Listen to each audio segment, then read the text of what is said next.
Hello everyone, मैं आशा करती हूँ आप सभी ठीक होंगे। मैं काजल धामी आप सभी का स्वागत करती हूँ आपके अपने चैनल पीपल टीचर में। जैसा कि आप सभी को पता है कि सीटेट की ऑनलाइन परीक्षा जो है यहाँ पे चल रही है और कहीं ना कहीं इन ऑनलाइन परीक्षा में क्या चीज़ पूछी जा रही है ये जानने की क्यूरियोसिटी सबके अंदर होती है। तो देखिए, यहाँ पर हमसे ऑनलाइन एग्जाम के अंदर कुछ फुल फॉर्म्स हैं जो यहाँ पे पूछी जा रही हैं और जिनके बारे में हमें नॉलेज होना बहुत ज़्यादा ज़रूरी है। जैसे कि निपुण शब्द जो है, निपुण भारत का जो मिशन है इसका फुल फॉर्म, एडीएसडी का फुल फॉर्म, इसके क्या आपके कॉज है, क्या सिम्टम है, इसके अलावा परख का फुल फॉर्म, ऑटिज्म, बाला, ये कुछ ऐसे शब्द हैं जो आपके पेपर में पूछे जा रहे हैं जो कि आज की इस वीडियो में मैं कवर करने वाली हूँ। अगर आप मेरे चैनल पे नए हैं तो सीटेट परीक्षा की 28 दिसंबर से लेकर अभी तक के जितने भी पेपर हुए हैं उन सभी का एनालिसिस हुआ है, वो आप जरूर देखिएगा। साथ ही साथ जो नए टॉपिक पूछे जा रहे हैं वे सभी भी मैंने यहाँ पे डिस्क्रिप्शन में 2 प्लेलिस्ट मिलेगी, सीटेट प्रिपरेशन इन 10 डेज जिससे आप अपना बेस बना सकते हैं, और सीटेट मैराथन क्लासेस जिसमें मैंने सारे इंपॉर्टेंट टॉपिक यहाँ पे ऐड किए हैं। आपको 20 से 25 वीडियो मिलेगी जो कि आपको बहुत ज़्यादा मदद करेगी। तो चलिए आज की क्लास हम शुरू करते हैं और सबसे पहले तो यहाँ पे निपुण शब्द का जो फुल फॉर्म है वो देखते हैं। यह है national initiative for proficiency in reading with understanding and numeracy. यानी कि आपको क्या करना है, आपको बच्चों को यहाँ पे तैयार करना है, वो भी 2 चीज़ों के लिए। किस लिए? Proficiency in reading with understanding. यहाँ पे आपको बच्चे को निपुण बनाना है, सक्षम बनाना है, वो भी रीडिंग बच्चा किस तरीके से करे, अंडरस्टैंडिंग के साथ। यानी कि यहाँ पे अगर बच्चा कुछ पढ़े तो उसको समझ के साथ पढ़े, और साथ ही साथ यहाँ पे न्यूमरेसी यानी कि जो संख्याओं का ज्ञान है इसका हमें यहाँ पे बच्चे को ज्ञान दिला रहा है। तो देखिए, निपुण भारत का ये मिशन यहाँ पे रखा गया है और आपके कई सेट में यहाँ पे निपुण शब्द का फुल फॉर्म भी पूछा गया है जो कि आपको पता होना चाहिए। और जो निपुण भारत है इसकी कंप्लीट वीडियो मैंने आप लोगों के साथ पोस्ट कर दी है। जैसे कि मैंने कहा कि डिस्क्रिप्शन में आपको एक प्लेलिस्ट मिलेगी सीटेट मैराथन 2023, उसमें निपुण भारत के आपको 2 वीडियो मिलेगी। आप उस दोनों वीडियो को देखिए, ये टॉपिक आपका कवर हो जाएगा। अब चलिए हम यहाँ पे एडीएसडी का फुल फॉर्म और इसके बारे में जरा डिस्कस करते हैं। अब चलिए हम आगे बढ़ते हैं और यहाँ पे अब मैं आपके साथ डिस्कस करने वाली हूँ एडीएसडी और ऑटिज्म के बारे में।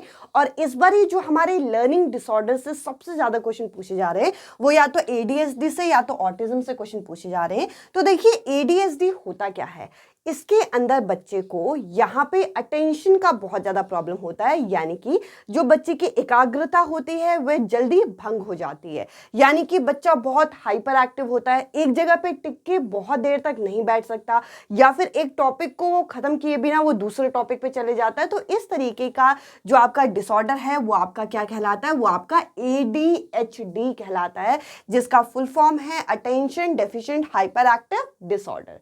इसके अलावा ऑटिज्म की बात करें तो देखिए, ऑटिज्म को यहाँ पे आत्म केंद्रता के नाम से भी जाना जाता है। यहाँ पे जो बच्चा होता है वो खुद के साथ ज्यादा समय बिताना चाहता है, वे दूसरों से ज्यादा कनेक्ट नहीं होता, वह यहाँ पे बहुत ज्यादा लिमिटेड होता है। अपनी जो फीलिंग है, अपने जो थॉट है वो दूसरों के साथ जल्दी शेयर नहीं करता, वह खुद में ही खुश रहता है। अब ऐसा जो बच्चा होता है वो सोसाइटी से ज्यादा कनेक्ट नहीं हो पाता, ये सोसाइटी से डिस्कनेक्टेड होता है, वह खुद अकेला रहना ज्यादा पसंद करता है, अपने जो मन की बात है वह जल्दी किसी और के साथ एक्सप्रेस नहीं करता, और साथ ही साथ जब वो किसी और के साथ कॉन्वर्सेशन करता है, बातचीत करता है, वो जल्दी आई कांटेक्ट बना के नहीं बात करता। यानी कि वे एक तरीके से आंख मिचौली करके बात करता है, वे इधर उधर देख के बात करता है। यानी कि हम कह सकते हैं कि ये जो बच्चा होता है ये सोसाइटी से थोड़ा लिंक नहीं होता। और साथ ही साथ एडीएसडी की बात करें तो ये यहाँ पे हाइपर एक्टिविटी का यहाँ पे प्रॉब्लम देखने को मिलता है कि बच्चा ज्यादा देर तक अटेंशन के साथ, फोकस के साथ किसी चीज को नहीं कर पाता। आई होप ये दोनों चीजें आपको यहाँ पे क्लियर हुई होंगी। अब चलिए हम आगे बढ़ते हैं और अगले टॉपिक को डिस्कस करें। अब चलिए कुछ और चीजें यहाँ पे डिस्कस करते हैं जो कि आपके पेपर में यहाँ पे पूछी जा रही है, जैसे कि परख। अब देखिए, परख के बारे में हमें कहाँ बताया गया, तो परख के बारे में हमें एनईपी 2020 के अंदर यहाँ पे बताया गया है। और एनईपी 2020 के अंदर हमें बताया गया है कि अगर हमें बच्चे का असेसमेंट करना है, यानी कि बच्चे का अगर हमें आकलन करना है, तो हमें परख को यहाँ पे फॉलो करना होगा। और ये जो परख है ये क्या है?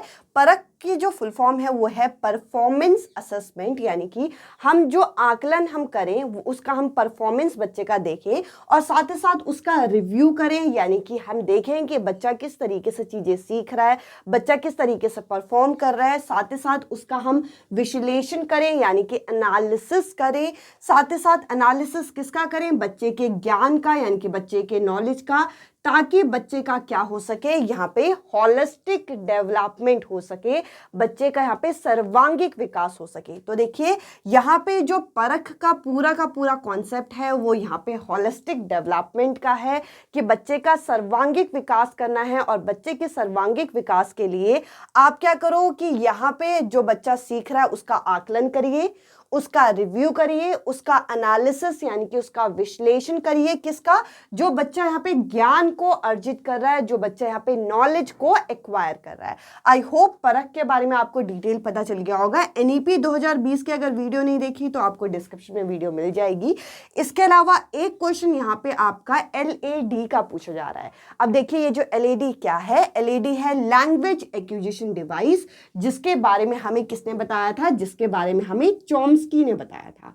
अब देखिए चॉम्स्की क्या बोलते हैं कि बच्चों के अंदर एक जन्मजात क्षमता होती है। कैसी क्षमता होती है, जन्मजात क्षमता होती है, यानी कि एक इनबॉर्न एबिलिटी होती है कि बच्चा किसी भी भाषा को सीख सकता है अगर हम उसे उस भाषा के परिवेश में रखें, उस भाषा का एनवायरनमेंट अगर हम बच्चे को दें।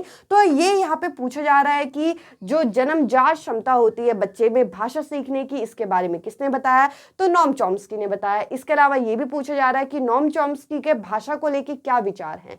तो आप ये बोलेंगे कि इनके अकॉर्डिंग बच्चा जो है इनके अंदर एक इनबॉर्न कैपेबिलिटी होती है कि वो किसी भी लैंग्वेज को एक्वायर कर सकते हैं। अब देखिए इसके अलावा एक और टॉपिक है बाला। अब देखिए बाला का फुल फॉर्म क्या है, बिल्डिंग एज लर्निंग एड।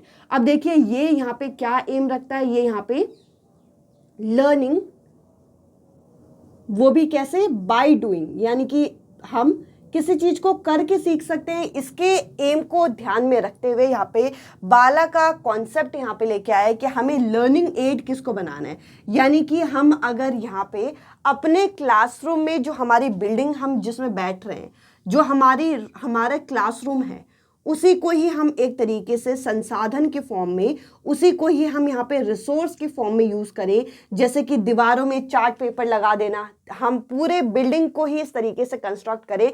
अभी से लगभग 2 से 3 साल पहले एक स्कूल का जो फोटोज़ थी, वीडियोज़ थी, वायरल हुई थी कि उन्होंने अपने स्कूल की जो सीढ़ियाँ हैं वहाँ पे जो टेबल है वो रखा है, लिखा हुआ है। इसके अलावा उनके जो दरवाजे हैं वो एंगल के हिसाब से खुलते हैं।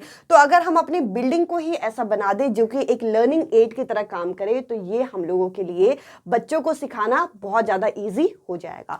तो देखिए ये सभी चीज़ें आपके पेपर में हर सेट में रिपीट हो रही है।